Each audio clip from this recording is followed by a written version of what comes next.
Oh, we want to welcome welcome to your program, Marriage and the Family. Marriage and the Family. I want to welcome all of you. This is your program, the program Marriage and Family. And of course, this is Pastor Wleh. And it's always a pleasure, um, you know, coming and, you know, talking to you all. And it's always a pleasure having you to listen. And so we just want to welcome each and every person. Um, if this is your first time, I want to say welcome. And yeah, just invite somebody, or you can just share. You can just share the broadcast, share it so that somebody else can be blessed by the broadcast. Um, last week we were talking about um, the importance of apologizing in the marriage, the importance of apology, being able to apologize in the marriage. In other words, being able to say, I'm sorry when you're wrong. We're talking about how important that is. And indeed, it is very, very, indeed, it's very, very important. It is important. It's important to apologize when you're wrong. Like I said, every time you apologize when you're wrong, what it says is that you are owning up and to your actions, and you're taking responsibility for your actions. And you also respecting the feelings of your spouse, the feeling of the next partner. So that's why it's good to apologize. It's not a strength. It's not a point of weakness. No, I think it's just the right thing to do, to apologize whenever you are wrong. It's good, good, good, very good. It's important, to apologize. And I don't know why most people wouldn't like to do that, um, but it's important. It's important, to apologize. You know, um, to apologize. Because when you, like I said last week, one of the things apology does is that it rebuilds trust and it creates emotional connection. When you apologize, it rebuilds trust and it creates emotional connection. But today, I'm not going to talk about apology. We talked about apology last week. And so today I want to look at, you know, uh, um, I want to look at important biblical keys, important biblical keys that are important, important biblical keys for successful marriage. Biblical keys that if we apply them, of course, our marriage will be successful. Important biblical keys. And for today, I want us to look at the 13th chapter of First Corinthians, the 13th chapter of First Corinthians, verse 1 to 3 and 5 to 8, verse 1 to 3 and 5 to 8. So it says, if I speak in the tongues of men and of angels, but do not have love, I'm only a resounding gong or a clanging cymbal. If I have the gift of prophecy and I can fathom all mysteries and all knowledge, and if I have a faith that can move mountains, but do not have love, I am nothing. I am nothing. And if I gave all I possess to the poor and gave over my body to hardship that I may boast, but do not have love, again it says, I gain nothing. It does not. It against nothing. Um, but do not have love against nothing. It does not dishonor others. In other words, love does not dishonor others. It is not self-seeking. Love is not self-seeking. It is not easily angered. It keeps no record of wrongs. Love doesn't keep record of wrong. Say, oh, he did this thing to me long time last year, since 2 years ago. Love does not keep records of wrong. Love does not delight in evil, but rejoices with the truth. It does not delight in evil, but it rejoices with the truth. It rejoices with the truth. It always protects. Mhm. Love always protects. That's important. Love always protects, always trusts, always hopes, and always perseveres. That's love. Love never fails. Love never fails. Yeah, love never fails. So today, we want to look at key biblical, important biblical keys for successful marriage. And on that basis, I want to say that biblically, a successful marriage hinges on love. A successful marriage, it hinges on love. It hinges on commitment. It hinges on communication. It hinges on forgiveness and humility. Again, I said, a successful marriage hinges on love, commitment, communication, forgiveness, and humility. And all of that is rooted in God's design for a marriage as a sacred union, emphasizing unity and mutual respect. Mutual respect. So the first thing you talk about marriage now, before a successful marriage, it will hang on love. It will hang on love. So if you're married, you choose to get married because I believe or you believe you love your partner. That's why you want to marry. Because that is what love hangs on. Love hangs on marriage hangs on love. Coupled with love, it got to be commitment, communication, forgiveness, and humility. These elements are key in marriage. They are key in marriage, and they are rooted in God's design for marriage. They are rooted in God's design for marriage. So I want to share with you a few keys that are biblical keys that are for a successful marriage. So key number one that we just read is love. Key number one is love. Key number one. Now, we just read about love in 1 Corinthians chapter 13. Now, love or agape, number one, is selfless. Love is selfless. The last time we were talking about being selfless, right? Selflessness in the marriage. It means that when they talk about selfless, it means that you are less of yourself. Selfless, less of yourself.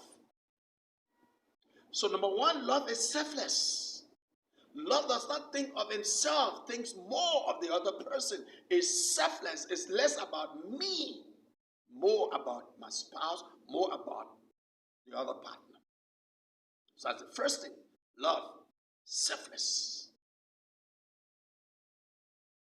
The next thing about love is that love endures, is enduring. Love is enduring. Love is enduring.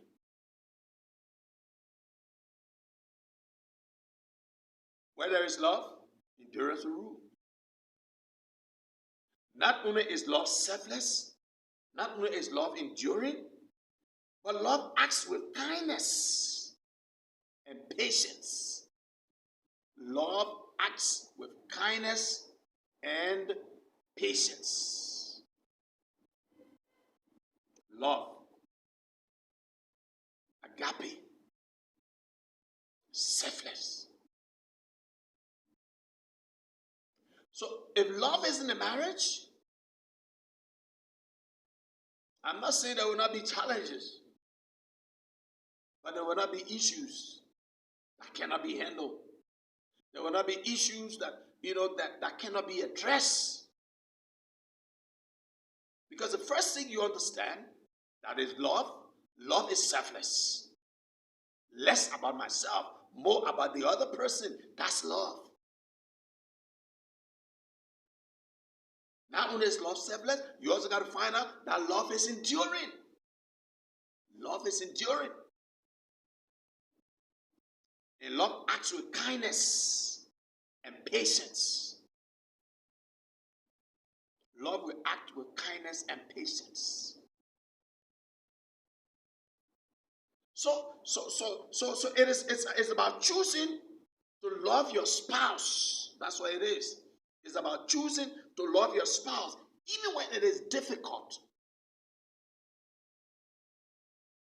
Even when it's difficult. It's about choosing to love your spouse, even when it's difficult, and prioritizing their needs. That's why you got to be selfless. That's why it got to be less about you and more about your partner. That's why you got to be less about you and more about your partner. Because when we talk about selflessness, being selfless, is less about you, less about me, more about them. So the first biblical key to a successful marriage is love. Love. Love is selfless. Love is selfless. Love endures. It bears all things. Endures all things with patience. With patience. That's love. So, listen, and we talk about love, that's why I said agape. We're not talking about infatuation. No. Because I think many times the people who miss infatuation with love. Talking about love. Real love. The one we just read about in 1 Corinthians chapter 13. It says it endures. It bears all things.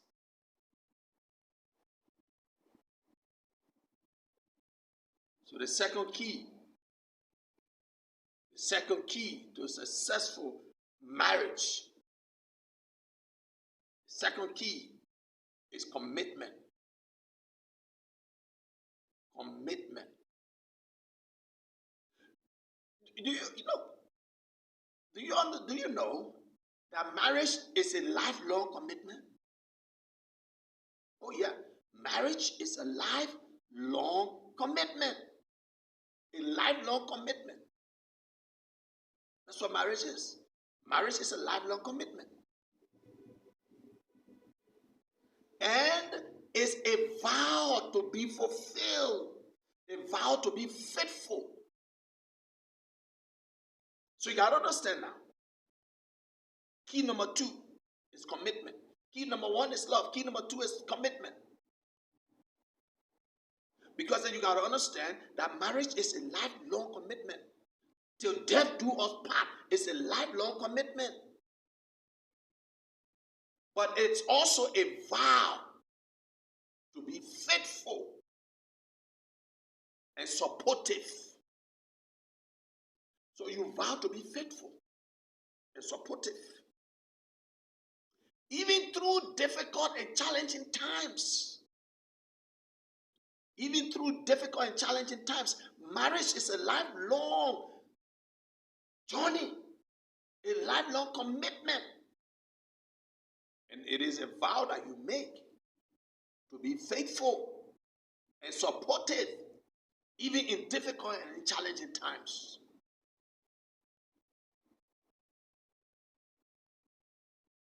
Then, it means being present for your spouse and working together to build a strong foundation. So that's the second key, commitment. Marriage, because marriage is a lifelong commitment. It is that vow that you make To be faithful is that vow that you make. To be supportive, even in difficult or even in challenging times, is the vow that you make.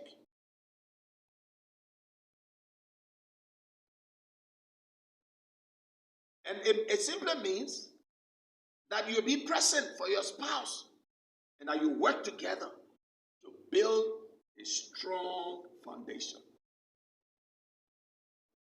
Marriage. So you see how important it is. First key is love. Love is selfless. Love endures. Love acts with kindness and patience. It's about choosing your spouse. Even it is about choosing to love your spouse even when it's difficult, even when it's challenging, it's difficult, and prioritizing their needs and not yours. It's about understanding that marriage is a lifelong commitment. Understanding that you made a vow to be supportive and to be faithful. That's a vow you made. Which means you will always be there for you to work together to build a strong foundation. So that's the second key. That's the second key. Can I give you the third key? The third key to a successful marriage is forgiveness. The second key to a successful marriage is communication. Communication.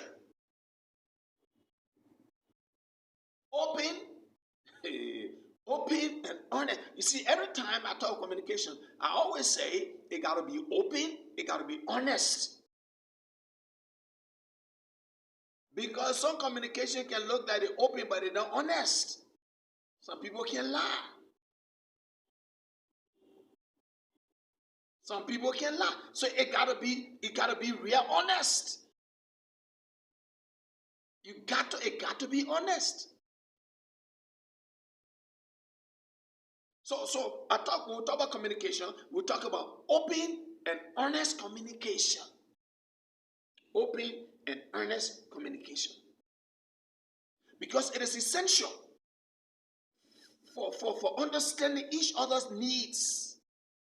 If you cannot have an open and honest communication, there is no way that you'll be able to understand the needs of your partner, the need of the other person. No way. There's no way you can understand. So talk about open and honest communication. There's no way you can be able to understand the person's needs and know their desires and understand what their concerns are if there are no open and honest communication. Oh my God, you got to be honest. You got to be honest. Because I'm not kidding. Some people can lie. You see them talking and you think that yes, but it's not honest. So that's why every time I talk about communication, I say open and honest. Gotta be open, gotta be honest. Gotta be honest. Open and honest communication. And in communication, you gotta learn to listen actively. Listen actively. Listen actively. And express your thoughts and feelings respectfully. Respectfully. You can't just come across anyhow. No. Remember now, you're talking to your partner. You can't just come across anyhow. You can't just talk to her, talk to him anyhow. You can't just respond anyhow. You can't say, no, I want to express. No, you cannot express yourself just anyhow. Remember now, you're talking to your spouse. You're talking to your partner. You're talking to your partner. So you got to learn how to listen actively and express your thoughts and your feelings which is allowed. But you can't express your thoughts and your feeling anyhow, any way you want. No, you gotta do it respectfully. And I believe that's where some of the problem comes from. That's where some of the problem comes from. Because one partner probably made a mistake, and the other person thinks that they're so right. And so they want to express their feelings, but they express their feelings in a disrespectful manner. And when you do that, you throw the other person off. Oh, yes, you could be right. You could be right. But express your feelings. And it's good to express yourself.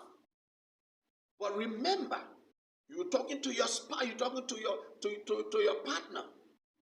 Remember, you're talking to your partner. So you cannot and you will not, you should not just express yourself any way and anyhow. You got to do it respectfully. That's the other aspect of communication. Honest communication is essential for understanding your needs, your desires, and your concerns. You must learn to listen actively. Oh yeah, express your concerns. But you got to do that respectfully. And sometimes I listen to people. That's where some of the problem comes in.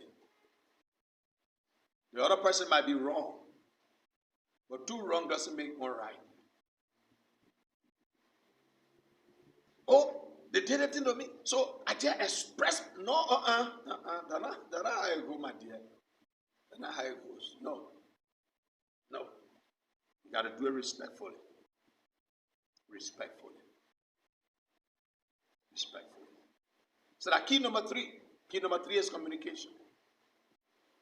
Key number 3 is communication. Key number 4 to a successful marriage is forgiveness. Listen, you know what? As human beings, we will inevitably hurt each other. I mean, some way, not intentionally, but we inevitably, hurt each other.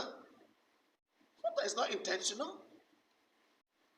Sometimes you said something that you just said it off head, but you didn't know.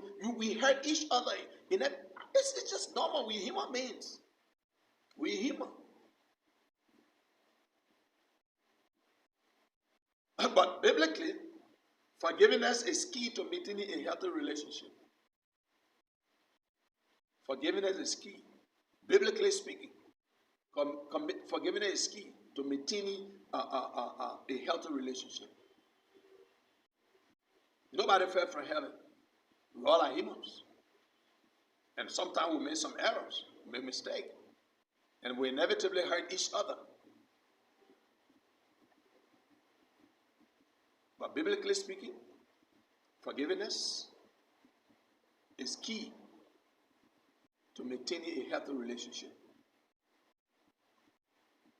And when you forgive every day. Forgive readily. And don't keep grudges. That thing what you do to me, I forgive and I forget it. No, dude. Don't keep grudges. Now, listen now. I'm talking about marriage. So if this person is your partner, and you guys got to stay together, live together, do things together, is it possible to forgive them and still hold grudges? No. You should readily forgive. And you hold no grudges whatsoever. Don't keep grudges whatsoever. Don't keep grudges. So forgiveness is key. You know what forgiveness is? Because like I said, we are human beings, or we are all humans. It is inevitable that we'll hurt one another. And most time unintentionally too. Unintentionally, we hurt one another. But if you want a healthy relationship, forgiveness is the key to maintaining a healthy relationship. When you forgive, forgive from your heart. Forgive readily. Don't hold anything. As soon as something that is, and you bring the whole story back. So I thought you forgave him. But you bring the whole story back. You see, that is, I thought you forgave her, but you bring the whole story back. You see, that when you did it last time, last year, 2 years ago, when you forgive, don't hold grudges. Don't hold grudges. So forgiveness is key. Forgiveness is key. I said it's key number 5. It's key number 5 if I'm right. I think it's key number 5. Key number 5 is humility. Humility. You know what can damage marriages? Pride and arrogance. Pride and arrogance are destructive elements when it comes to marriage. Pride and arrogance. But humility will allow you to see your spouse's perspective and to admit when you are wrong. Pride and arrogance are destructive elements to marriage. Always see yourself as being right all the time. Don't care about other people's feelings. It's all about you. And mind you now, when I talk about love, I say love is selfless, less of yourself. So, pride and arrogance are 2 enemies of marriage. They are destructive elements. But humility will allow you to see your spouse's perspectives and to admit when you are wrong. Be willing to serve and to support your spouse. Be willing to serve, support your spouse.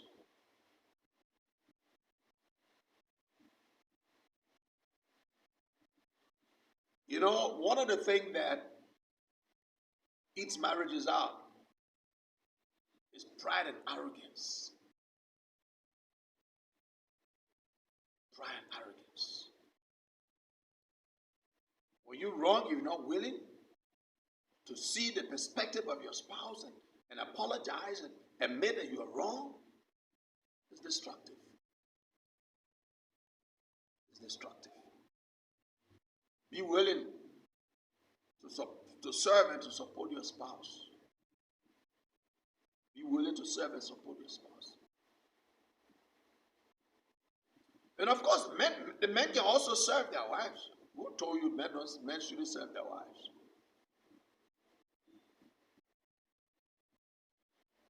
You see, when arrogance and pride sets in, that's where the people become egotistic. It is all about you. Sometimes you listen to people, some misunderstanding, you're listening to them. One person is explaining. When you listen to that one person's explanation, everything points to them. It's all about them. You don't care how the other person feels. It's all about them. No. Humility is key. Humility is key. Yeah, humility is key. Because humility allows you to see your spouse's perspective. And humility allows you to admit when you are wrong. Humility allows you to be willing to serve and support your spouse.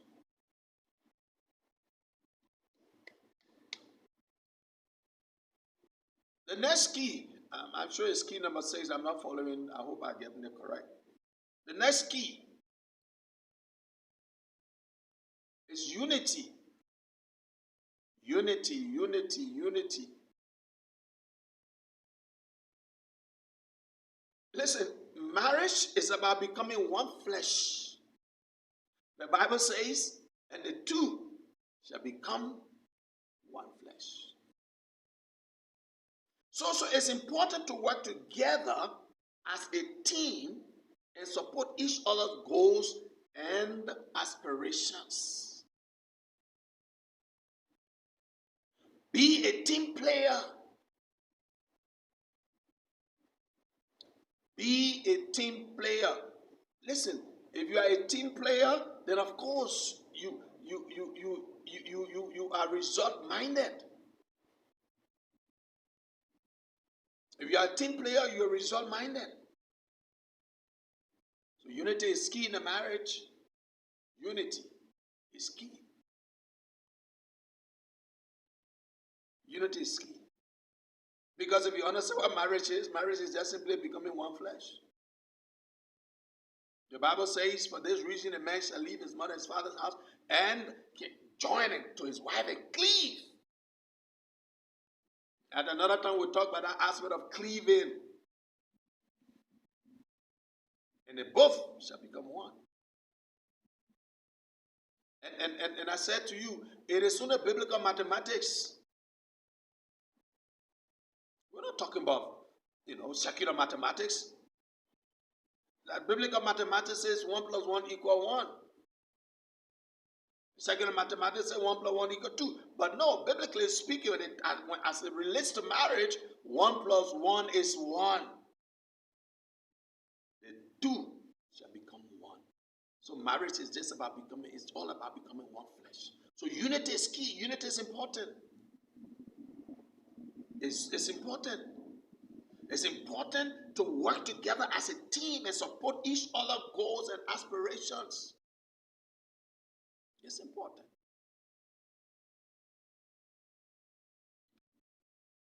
The next key, I'm not calling the numbers now because again, I'm not sure, but I think it's 6 or 7. But the next key is prayer. Prayer.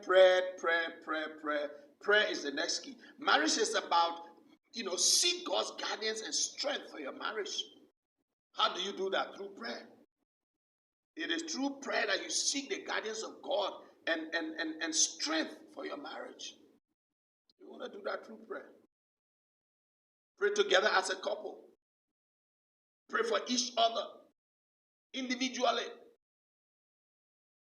Pray for your wife. Pray for your husband. Two of you pray together jointly. Because that's how you get strength for the marriage. That's how you get strength for your marriage. Through prayer. So prayer is key. Very important. Very important. Let me wrap up quickly. The next key, apart from prayer, is respect. Respect.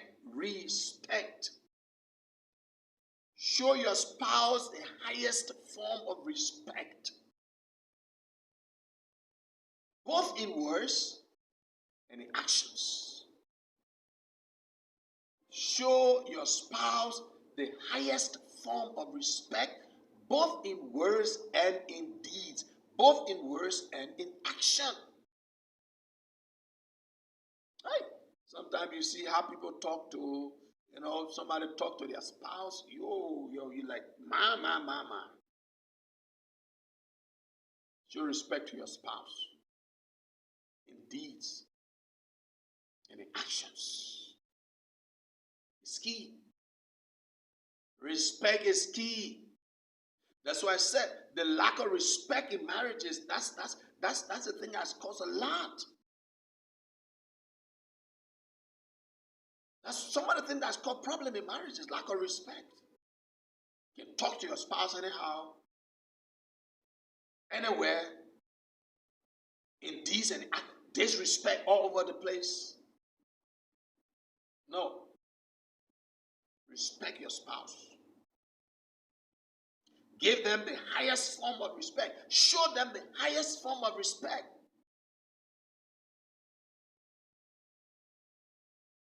I watched a clip. I watched a clip and a little boy and his mom was walking in the street and she saw her pastor. And she knelt down in the dust. And the laborer was confused. But when they came home, he said to his dad, he said, but Mama doesn't show you that respect I saw showing to a pastor.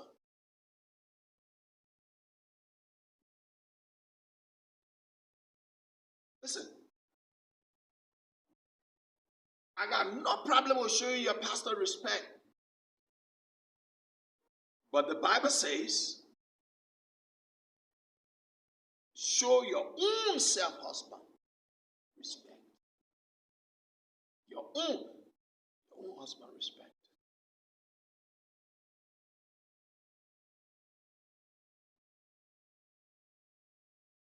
Another key is patient. Patient. Be patient with your spouse, especially during challenging times. Be patient. Some people are slow, some people are fast. So be patient with your partner. Be patient with your partner, especially so in challenging times. Sometimes you are a little quicker and they are a little slower. Be patient. Sometimes you are fast moving, they are slow moving. Be patient. Be patient with your spouse. And lastly, before as I close, the last key is faithfulness. Faithfulness. Be loyal. Be faithful to your spouse, both in thought and in deed. Be loyal. Be faithful to your spouse, both in thought and in deeds. These are biblical keys for successful marriage. Biblical keys for successful marriage. Biblical keys. I summarize them again. The first one is love. Second one is commitment. Third one is communication. Fourth one is forgiveness. Fifth one is humility. The sixth is unity. The seventh is prayer. The eighth is respect.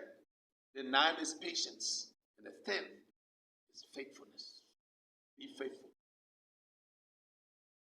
Be faithful and be loyal to your spouse, both in thoughts and in deeds. I want to thank you for listening, and I pray that these few words have helped you. And again, like I always say, you can share the broadcast so that others can benefit. I will catch you again next week, Tuesday, God's willing, with another edition of Marriage and the Family. Until again, have a good day. And I see my son Baba Kroma is watching. How you doing, Baba? Have a good day. God bless you so highly. Until next week, Tuesday. Bye-bye from my end. God bless you.